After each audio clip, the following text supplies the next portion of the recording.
నమస్తే, welcome to I dream social spotlight with కవిత.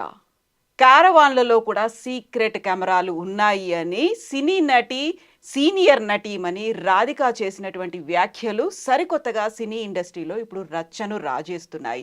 అసలు protection అనేది నటీమణులకి సినీ ఇండస్ట్రీలో లేదా? ఈ సరికొత్త చర్చని, రచ్చని ఎలా చూడాలి? మనతో పాటుగా ఉన్నారు సీనియర్ జర్నలిస్ట్ జిఆర్ మహర్షి గారు. సార్ నమస్తే. నమస్తే కవిత గారు. సార్, ఇప్పుడు నటీమణి రాధిక చేసినటువంటి వ్యాఖ్యలు, క్యారవాన్లలో కూడా ఉన్నాయి సీక్రెట్ కెమెరాలు, ఆ వీడియోల్ని ప్రొడక్షన్ బాయ్స్ చూస్తున్నారు అంటే అంత ఈజీ యాక్సెస్ ఎలా వచ్చింది? ఆ వీడియోల్ని బయటికి వెళ్ళడం అనేది కెమెరాలు అసలు ఈ ఆలోచన ఎలా చూస్తున్నారు సార్ మీరు? అంటే టెక్నాలజీకి ఎప్పుడు కూడా ఒకటి కత్తికి ఇరువైపులా పదును అంటారే, ఏ టెక్నాలజీకైనా ఇరువైపులా పదును ఉంటుంది. మన ఫోన్ అనేది చాలా సౌకర్యమైన విషయం, కానీ అదే ఫోను ఎంత విధ్వంసమైనా సృష్టిస్తుంది. దాన్ని మాడుకునే మాటలన్నీ రికార్డ్ చేసి అక్కడ ఇక్కడ వినిపించేస్తాయి. సేమ్ కెమెరా అనేది అద్భుతమైన ఒక సాధనం. అంటే మనకు ఈరోజు ఈ కెమెరా అనేది యాక్సెస్ ఈజీగా రావడంతో, మా చిన్నప్పుడు కెమెరా అనేది అసలు లేనే లేదు. ఫోటో స్టూడియోలు పోయి ఆ కెమెరా ఫోటోలు తీయించుకోవడం అది పెద్ద పని కదా. అసలు వీడియో కెమెరా అనేది అసలు లేదు కదా. ఎక్కడో సినిమా షూటింగుల్లో వాళ్ళు పెద్ద పెద్ద కెమెరాలు, ఒక నిలువెత్తు కెమెరాలు ఏవో పెట్టుకొని వాడుకునేవాళ్ళు. అలాంటిది కెమెరా అనేది ఫోన్లోకి అందుబాటులోకి వచ్చేసింది, ఎక్కడైనా అందుబాటులోకి వచ్చింది. ఈ అందుబాటులోకి రావడం అనే దానివల్ల ఏమిటి, హిడెన్ టాలెంట్ అంటే ఎక్కడెక్కడో చిన్న చిన్న మురికివాడల్లో డ్యాన్సులు చేసే అద్భుతమైన పిల్లలు, పాటలు పాడే పిల్లలు కూడా ఈరోజు ప్రపంచానికి కనిపిస్తున్నారు. ఇది one aspect, positive angle. Negative angle ఏంటి, ఎక్కడ పడితే అక్కడ కెమెరాలు పెట్టేస్తున్నారు. ఎవరికి ఏ స్థాయి వాళ్ళ మహిళలకైనా సరే ప్రైవసీ లేదు ఈరోజు. ఇప్పుడు మొన్న ఎక్కడో కాలేజీలో పెట్టారని విన్నాము. ఇప్పుడేమో రాధిక గారు క్యారవాన్ అనేది ఏమిటి, అదొక ప్రొటెక్షన్. అది అంటే మామూలుగా ఒక రేంజ్ సీనియర్ నటీమణులకి, ఒక రేంజ్ యాక్టర్లకే క్యారవాన్ ఫెసిలిటీ ఉంటుంది, అందరికీ ఉండదు. అది ఇప్పుడు జూనియర్ ఆర్టిస్టులు అనుకోండి, పాపం వాళ్ళు ఎక్కడో బయట కూర్చొని ఉంటారు. ఇది క్యారవాన్లో కూడా కెమెరాలు పెడితే దాన్ని ఎలా కనుక్కుంటారు ఎవరైనా? దాన్ని ఎవరు పెడతారు? దాన్ని క్యారవాన్ నిర్వహించే వాళ్ళు, ఆ ప్రొడక్షన్లో పనిచేసే వాళ్ళు వాళ్ళకే కదా యాక్సెస్ ఉంటుంది. ఎవరు పడితే వాళ్ళు పోలేరు కదా దాంట్లోకి. కాబట్టి వాళ్ళు కూడా ఈ పని చేస్తే సీనియర్ నటీమణులకు కూడా ఇంకెక్కడి నుంచి వస్తుంది ప్రొడక్షను? కాకపోతే ఇప్పుడు ఏమిటంటే, మొన్న జస్టిస్ హేమ గారి కమిటీ తర్వాత అందరూ కూడా నోరు విప్పుతున్నారు. ఇంతకాలం ఏమిటి, నోరు విప్పలేని పరిస్థితి. నోరు విప్పినా సరే ఎవరు పట్టించుకుంటారు మన మాటలు? మనం చెప్పే మాటలు ఎవరు వింటారు? ఇది ఎందుకు ఈ తలనొప్పి మనకు? అంతా ఇప్పుడు మెయిల్ డామినేషన్ వరల్డ్ నడుస్తూ ఉంది. సరే, మమ్ముట్టి గారు అన్నారు అనుకోండి, మెయిల్ మాఫియా ఏమీ లేదు మా ఫీల్డ్లో, ఎందుకు అట్లా అంటున్నారు అని నిన్న అన్నారు ఆయన. సరే, ఆ కమిటీలో ఏముంది, కొంతమంది మలయాళం నటులు మాఫియాలాగా నడుపుతూ మిగతా వాళ్ళు ఎవరికి అంటే ఈ ముఖ్యంగా ఉమెన్కి ఈ లైంగిక వేధింపులు కానీ, లేదా వాళ్ళ కనీస సౌకర్యాలు కానీ, వాళ్ళ కనీసం బట్టలు మార్చుకునే సౌకర్యాలు కానీ, వాష్రూమ్ సౌకర్యాలు కానీ లేనటువంటి ఒక దుస్థితి ఉంటే దాన్ని ఎవరూ ప్రశ్నించడానికి వీలు లేని పరిస్థితి ఉంది. ప్రశ్నిస్తే చాలు వీళ్ళు మళ్ళీ అవకాశాలు ఇవ్వకుండా వాళ్ళని అనగదొక్కేసి ఒక మాఫియా నడుస్తూ ఉంది సినిమా ఫీల్డ్లో అనేది ఆ కమిటీలో ఉన్న ప్రధానమైన రిపోర్ట్. దాని మీద మోహన్ లాల్ గారు రాజీనామా అవన్నీ చేశారు. మళ్ళీ ఆయన కూడా నేను ఏదో మాట్లాడారు, నేనేం తప్పించుకోలేదు, మా వాళ్ళ మీద ఆరోపణలు వచ్చాయి కాబట్టి నేను రాజీనామా చేశాను అంటున్నారు. మమ్ముట్టి గారు ఏమంటున్నారు, అయ్యా నేను ఎప్పుడు వినలేదు ఈ మాఫియా గురించి అని ఆయన అన్నారు. కానీ ఒకవైపు ఏమో జరుగుతుంది. సమంత గారు నిన్న మాట్లాడినారు. ఏం మాట్లాడినారు, అయ్యా తెలుగు ఇండస్ట్రీలో కూడా ఇవన్నీ జరుగుతూ ఉన్నాయి, మీరు కూడా ఇంత మునుపు ఒక కమిటీ వేశారు కదా, ఆ నివేదికను ఎందుకు తొక్కిపెట్టారు, బయటికి ఎందుకు రావడం లేదు? జస్టిస్ హేమ గారి నివేదికని మలయాళం అంటే కేరళ ప్రభుత్వం బయట పెట్టగలిగినప్పుడు మీరు ఆల్రెడీ ఒక నివేదిక ఇచ్చారు కదా, తెలుగు ఇండస్ట్రీలో మీటూ ఇలా జరుగుతూ ఉందని. ఇది ఎందుకు మీరు బయట పెట్టలేదు? అక్కడ ఏం జరిగింది, అసలు ఎవరి పేర్లు ఉన్నాయి దాంట్లో? సమంత గారు చాలా డేర్గా అడిగారు. ఆమె ఏమి భయపడరు, అంటే వీళ్ళు ఏదో మాఫియాలాగా తనని తొక్కేస్తారనో, తనకు మళ్ళీ అవకాశాలు ఇవ్వరనో ఇలాంటి భయాలు ఏం లేవు. రేవతి గారు మాట్లాడారు, రాధిక గారు మాట్లాడారు, జయసుధ గారు మాట్లాడినారు. జయసుధ గారు కూడా నిన్న డెక్కన్ క్రానికల్లో మీకు స్టేట్మెంట్ ఉంటుంది, ఇది జరగాలి, దీని మీద చర్చ, ఇది ఇట్లా అన్యాయం చేస్తున్నారు, చాలా వివక్ష ఉంది సినిమా ఫీల్డ్లో అని కూడా మాట్లాడండి. ఇప్పుడు అంటే అందరూ వాయిస్ పెంచుతున్నారు, అంటే మాట్లాడేదానికి ఒక వేదిక దొరికింది. అంటే ఆమె నివేదిక వల్ల మాట్లాడేదానికి అసలు ఏం జరుగుతూ ఉంది అనేదానికి ఒక చర్చ మొదలైంది. లేకపోతే ఈ చర్చే లేదు కదా. ఎవరు ఏం చేస్తున్నారు, ఏం బాధలు పడుతున్నారు ఎవరికి తెలుసు? క్యారవాన్లో ఉండే వాళ్ళకు కూడా కెమెరా బాధలు ఉంటే ఇంక బయట ఉండే వాళ్ళ పరిస్థితి ఏమి? వాళ్ళు ఎక్కడ బట్టలు మార్చుకోవాలా? జూనియర్ ఆర్టిస్టులు వీళ్ళందరూ కూడా సెట్స్కి వచ్చిన తర్వాత వాళ్ళు అక్కడ అక్కడ ఏమి వాళ్ళకి వేషం ఇచ్చారో ఆ వేషానికి సరిపడా బట్టలు వేసుకోవాలి. వాళ్ళు ఎక్కడ వేసుకోవాలి? ఎవరిస్తున్నారు వాళ్ళ క్యారవాను? మరి ఏ చెట్టు చాటునో ఏదో ఒక ఇది కట్టేసి ఒక క్లాత్ కట్టేసి బట్టలు తెరలాగా మార్చుకుంటే వాళ్ళకేమి అసలు సెక్యూరిటీ ఉంటుంది? వాళ్ళ పాపం వాళ్ళు ఎన్ని ఇబ్బందులు పడుతున్నారు. ఒక స్థాయి ఉన్న నటీమణులకే ప్రైవసీ కానీ సెక్యూరిటీ కానీ లేనప్పుడు చిన్న వాళ్ళకి వాళ్ళ పరిస్థితి ఏంటి? అసలు ఏం జరుగుతూ ఉంది? మనము ఏ సినిమా అయినా సరే కొన్ని సినిమాలు మినాయిస్తే మెజారిటీ సినిమాలు ఏముంటాయి? మంచిని ప్రబోధించేవి. మా హీరో ఒక మానవ ఉదాత్తతగా ఉంటాడు, హీరో ప్రజల్ని ప్రేమిస్తాడు, ప్రజలకు మంచి చేస్తాడు, ఇలాంటి కథలే కదా ఉంటాయి మేజర్ కథలన్నీ. ఇన్ని చెప్తున్న వాళ్ళు మరి అసలు మీ ఇండస్ట్రీలో ఏం జరుగుతుంది, మీ వెనక ఏం జరుగుతూ ఉంది, అది కదా చెప్పాలా. మీ వాళ్ళు మీ టీం ఏం చేస్తున్నారు? మీతో పాటు కలిసి పనిచేస్తున్న వాళ్ళు ఇన్ని ఇబ్బందులు పడుతున్నారంటే మరి సీనియర్ నటులుగా కోట్ల రెమ్యూనరేషన్ తీసుకొని వేల కోట్ల పరిశ్రమ మాది అని గర్వంగా చెప్పుకుంటున్న వాళ్ళు ఇక్కడ కనీసం ఏం జరుగుతుంది? వాష్రూమ్ ఫెసిలిటీస్ కూడా లేనటువంటి దుస్థితిలో జూనియర్ ఆర్టిస్టులు, మహిళా జూనియర్ ఆర్టిస్టులు ఎందుకు పనిచేస్తున్నారు అని ఒక రోజైనా చూడాలి కదా.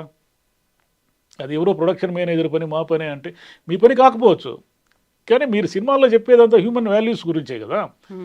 సినిమాల్లో వేలాది మంది ప్రజలకు స్క్రీన్ మీద హ్యూమన్ వాల్యూస్ గురించి చెప్తున్న మీరు మీ వెనక ఏం జరుగుతూ ఉంది? కొంతమంది అమ్మాయిలకి లైంగిక వేధింపులు కానీ, వాళ్ళకి మినిమం ఫెసిలిటీస్ కానీ లేకపోవడము, కనీసం వాళ్ళు తాము పని చేసిన దానికి సరైన వేతనం పొందలేని, అంటే వాళ్ళకి ఏదో రోజుకి 500 1000 రూపాయలు ఉంటే దాన్ని కూడా తీసుకోలేని పరిస్థితుల్లో పూర్తిగా ఎందుకున్నారు? అవన్నీ ఆలోచించాలి కదా మరి. Exactly sir. ఇప్పుడు నడిగర్ సంఘానికి గతంలో అధ్యక్షుడిగా పనిచేసినటువంటి విశాల్ చాలా స్ట్రాంగ్ స్టేట్మెంట్ ఇచ్చారు. ఎవరైనా మిమ్మల్ని కమిట్మెంట్ అడిగితే చెప్పుతో కొట్టండి అనేది. అంత ఈజీ అనుకుంటున్నారా? అలా ఎలా కుదురుతుంది అని రాధిక గారు కూడా దాన్ని కండెమ్ చేశారు. యాక్చువల్గా కమిట్మెంట్ అడిగితే చెప్పుతో కొట్టండి అంత సింపుల్ అయిపోతుందా సార్ అక్కడ? ఏది అంత సింపుల్ కాదు. పోరాటం అనేది అంటే వ్యతిరేకించడము, పోరాడడం అనేది సింపుల్ కాదు. ఎందుకు సింపుల్ కాదు? మీకు చిన్న ఎగ్జాంపుల్ చెప్తా. జర్నలిస్టులకు ఎన్ని పని గంటలు? 6.5 పని గంటలు. చాలా కాలం ఈ వేజ్ బోర్డులు అవన్నీ వచ్చి 88లో నేను ఉద్యోగంలో చేరాను. 6.5 గంటలు పని గంటలు. ఇప్పుడు జర్నలిస్టులు ఎన్ని గంటలు పనిచేస్తున్నారు? 9 గంటలు, 10 గంటలు, 12 గంటలు పనిచేస్తున్నారు. మరి మనమంతా హక్కుల గురించి చర్చించే వాళ్ళము, హక్కుల గురించి మాట్లాడే వాళ్ళము, ఒక ఇంటలెక్చువల్ సర్కిలే తాము ఎన్ని గంటలు పనిచేస్తున్నారో చెప్పుకోలేని దుస్థితిలో ఉన్నప్పుడు ఒక సామాన్యంగా ఏదో హీరోయిన్ కావాలనో, ఇంకొక నటి కావాలనో, ఏదో ఒక జీవితం బాగుంటుందనో వచ్చిన ఒక అమ్మాయి ఒకడెవడో అడిగాడని వాడిని చెప్పు తీసుకొని కొట్టి తాను ఇంతకాలం కన్న కలలు, తాను ఇంతకాలం కోరుకున్న జీవితాన్ని ఒక్క క్షణంలో నాశనం చేసేసుకుని వెళ్ళిపోగలదా? అంటే ఆమెకి భయం ఉంటుంది కదా, వాడు ఏం పగపడతాడో, వాడు ఏం చేస్తాడో ఏంటి. ఇంటలెక్చువల్స్కే తమ హక్కుల గురించి తెలిసి పోరాడే శక్తి లేనప్పుడు సామాన్యమైన ఒక అమ్మాయికి ఎలా ఉంటుంది? ఎక్కడి నుంచి వస్తుంది? చెప్పడం ఏది? ఆయన చెప్తాడు విషయాలు. మరి అమ్మాయి చెప్పుతో కొడితే అతను ప్రొటెక్ట్ చేస్తాడా వచ్చి? అమ్మా నీకేం కాదు, నీకు ఎన్ని అవకాశాలు కావాల్సి అన్ని అవకాశాలు ఇప్పిస్తాను, దీన్ని ఎవరు తొక్కలేరు ఈ సినిమా రంగంలో, నీలో టాలెంట్ ఉన్నంత వరకు అని అనగలరా? కాబట్టి అనలేడు. ఊరికి మాట్లాడేది ఏముంది, ఎవరైనా ఏమైనా మాడతారు. సో అలాంటప్పుడు ఎవరు కదలి రావాలి సార్? ఎవరి కోసం ఎవరు మేమున్నామని చెప్పాల్సినటువంటి అవసరం ఉందంటారు? అంటే చర్చ వల్ల ఏం జరుగుతుందంటే తాత్కాలికంగా మేలు జరగదు, కానీ ఆ చర్చ వల్ల దాని ప్రభావము, దాని ఫలితము క్రమేపీ వస్తుంది. ఎందుకంటారా? మా చిన్నప్పటి సినిమాల్లో భార్యని ఎలా అంటే అన్ని సినిమాల్లో అది తప్పని కూడా వాళ్ళకి తెలియదు. ఏ సినిమా ఎస్వి రంగారావు లేదా రమణారెడ్డి, పద్మనాభం ఎవరు చూసుకుంటే భార్యను ఎలా పిలుస్తారు? సూర్యకాంతం లాంటి గయ్యాలనైనా సరే వసేకాంతం ఇలారా, వసేకాంతం ఇలారా, ఏమిటే అంటే ఏమే వసే గిసే అనకుండా నార్మల్గా మాట్లాడే పద్ధతే లేదు కదా. అదేవిధంగా ఉమెన్ ఎప్పుడు వాడు భర్తతో కోడలు దిద్దిన కాపురం అనే సినిమా ఉంది.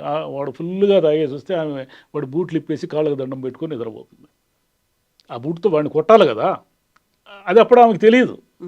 కానీ ఈ 30-40 ఏళ్లలో వచ్చిన చర్చ కానీ, నవలలు, సాహిత్యము, సినిమాలు, మార్పు, అమ్మాయిలు బాగా చదువుకోవడము, ఇవన్నీ కూడా పెరగడం వల్ల ఏమి జరిగిందంటే ఈరోజు ఎవరు కూడా మీకు సినిమాల్లో మహిళల్ని కించపరుస్తూ మాట్లాడే డైలాగులు కానీ అంత ఈజీగా పెట్టలేరు. అంటే పూర్తిగా లేవని నేను అనుకున్నాను. మిసోజినిక్ అనేవి ఉన్నాయి అనేది పెట్టలేరు. చూడండి, చాలా చాలా జాగ్రత్తగా అంటే ఉమెన్ని కించపరిచే విధంగా సినిమాల్లో కథల్లో కానీ చూపిస్తే దాన్ని రియాక్ట్ అవుతారు. కులం కూడా అంతే, చాలా ఈజీగా కులాన్ని వాడేసేవాళ్ళు. ఇప్పుడు కులం పేరుతో ఎవరిని సినిమాలో ఎక్కడ తిట్టలేరు చూడండి.